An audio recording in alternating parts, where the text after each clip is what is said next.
The TV you own now has them, and the TV you may soon buy has them, but they've been changing, and some folks are understandably confused about them. Let's talk about TV picture modes.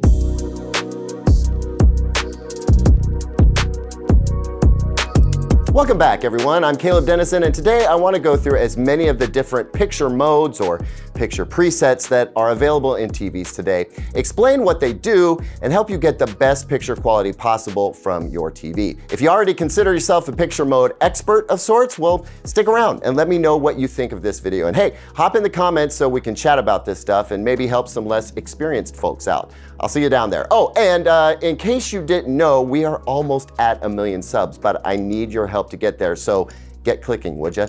Thanks so much for the support. It really does mean the world to me. So let's say you just got your new TV home and you've been clicking around in the menu and are now feeling a little overwhelmed by what you're seeing in the picture settings menu. I mean, I get it. I remember when the picture settings on a TV were basically little physical dials on the bottom that you could use to make your TV brighter or really green or like really red, and that was about it. Obviously, things have advanced since then, and there are now a ton of options for tweaking your TV's picture, but fortunately, there are a lot of picture mode presets that can help make finding the picture you prefer a little bit easier.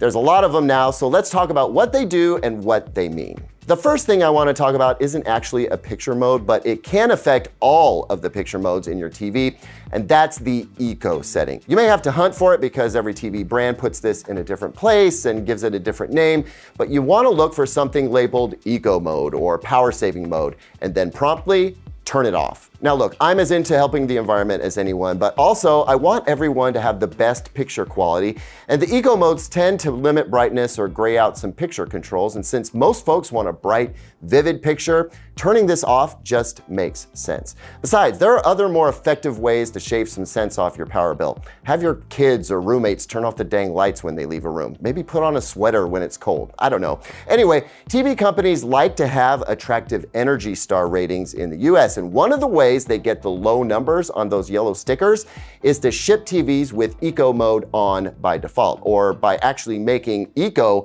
a picture setting itself. Now that we've got that out of the way, let's start with the picture mode your TV is probably already set to by default right out of the box, the standard mode. Every TV's standard mode represents what that TV's brand thinks most people like.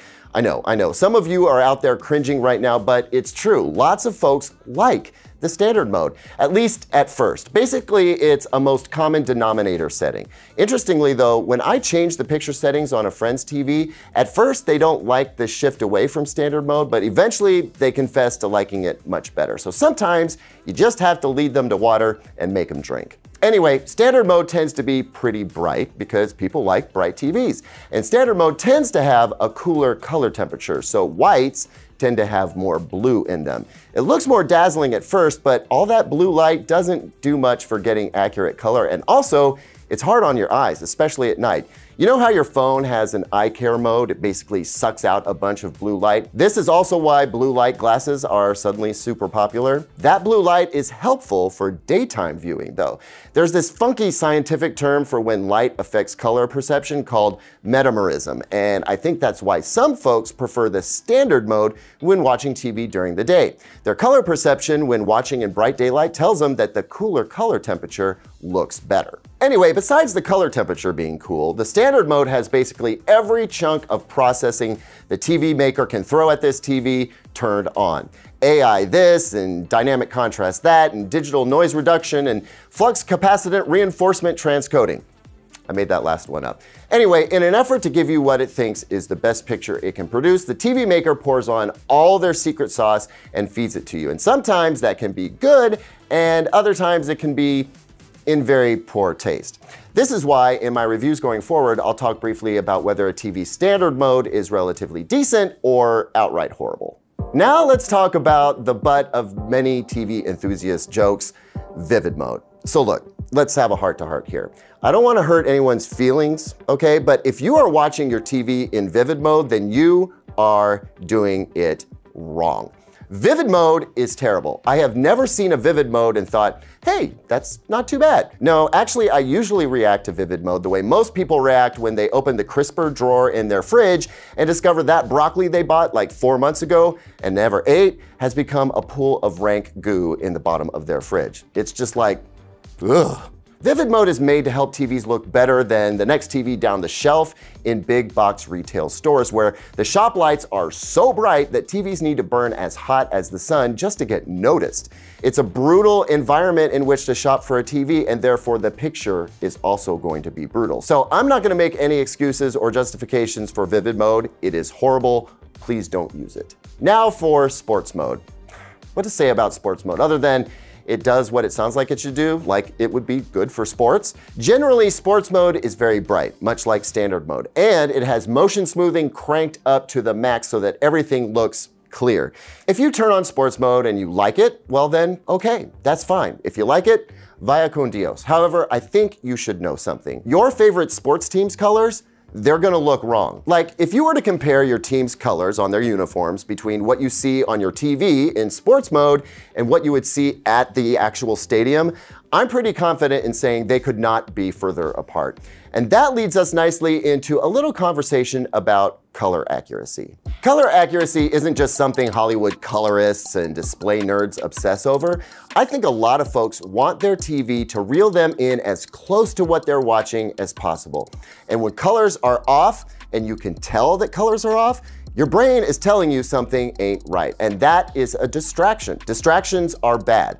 Now, it's okay if you want your TV to give you something that is larger than life or more grandiose, but if colors are so far off that you can tell, that distraction is no good. So it isn't just about achieving a TV picture that is as close a representation to what a Hollywood director intended as possible. It's about making sure your TV doesn't look like a box of neon Crayolas. Your sports team's colors should look as good, if not better, on your TV than they do at the stadium. So with that said, the following picture modes I'm going to talk about all try to achieve some degree of acceptable color accuracy. That would be the movie mode or cinema mode, and any subvariant of those like cinema home or cinema dark, ISF calibrated mode, including ISF bright and ISF dark, Filmmaker Mode, Technicolor HDR, Netflix Calibrated Mode, Dolby Vision, basically any picture preset that isn't vivid, standard, sports, or game is some subtle variant on a relatively color accurate picture mode. So like cinema or movie has usually got a warm color temperature and relatively accurate colors, but these days a lot of picture processing is enabled and there's a good chance motion smoothing is turned on. This can be a good place to start, but then you might want to make some tweaks from here to match your preference. ISF calibrated mode is one which is meant to be as color accurate out of the box as possible with the least amount of superfluous processing as possible, and motion smoothing is hopefully, as far as I'm concerned, turned off. And then ISF dark versus ISF bright variants are basically meant to give you some flexibility with the accuracy, with one looking better in a dark room and the other looking better in a bright room. I generally prefer folks start with ISF bright or ISF dark if it is available in their TV, as it tends to be my favorite out-of-box picture mode. It gets the most right and the least wrong. And it isn't perfect, but it is the best one-click start in my opinion. Now, if it isn't an option in your TV, then cinema or movie mode with a few tweaks is probably the best way to go. Filmmaker mode is meant to adhere to some very tight standards. Motion smoothing of any sort is definitely turned off. In SDR, the peak brightness is tightly capped down so that the picture is only shown at reference levels. And for most folks, that's going to be undesirably dark.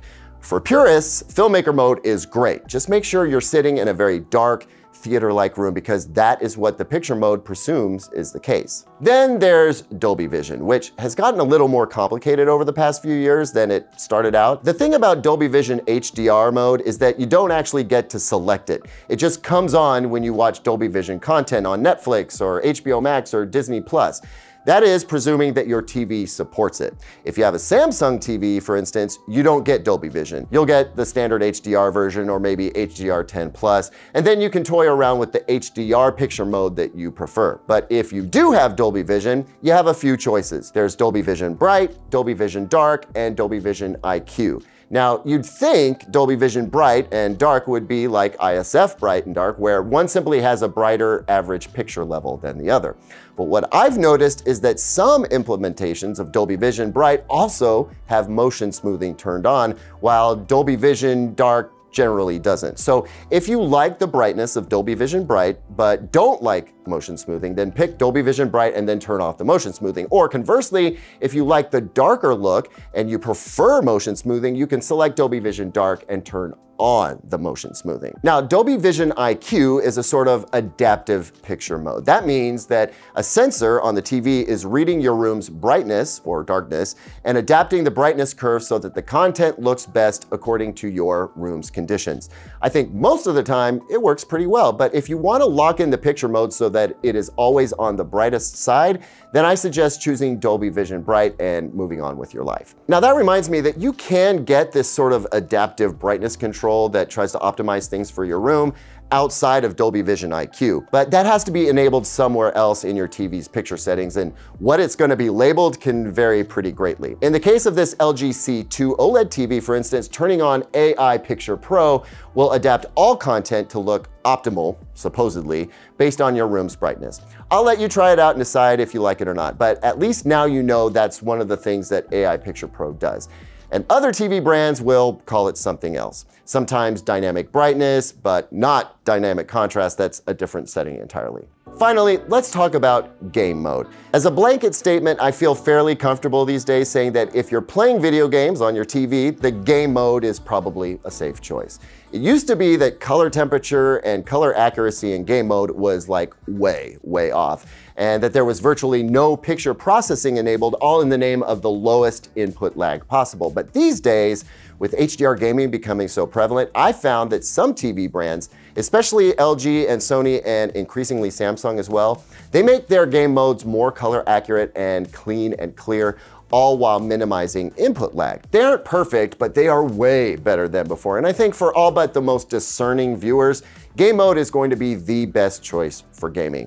Nice that at least part of this guide was pretty simple and straightforward, right? So I think the takeaway here is that if I had to choose one picture preset to suggest that would make for the most accurate picture out of the box with as little adjustment needed as possible, I would suggest ISF Bright Mode. It goes back to the most common denominator thing. It's not the best you can get, but it is the best setting that strikes a balance between accuracy and appeal to a broad audience. Filmmaker Mode is a good way to go if you're a purist. And if you like a lot of zing and pop and watch during the day a lot, you might find that Standard Mode is the best choice for you. Vivid Mode and Sports Mode, well, they can just go straight to hell as far as I'm concerned. If you want all the motion smoothing of the sports mode, but with more accurate color and HDR brightness, choose ISF Bright and then jack up the motion smoothing in your TV settings menu. Bump those de-judder and de-blur settings to 10 and have yourself a time. The most important thing though is that you experiment. Research suggests that most folks unbox their TV, turn it on, and never touch the picture settings. So by just taking a little time running through them and experimenting, you're already well on your way to a better picture than most folks are getting at home right now. Thanks as always for watching, everyone. Was this video helpful and informative? Let me know either way down in the comments. Please consider liking and subscribing, and here's 2 more videos I think you'll like.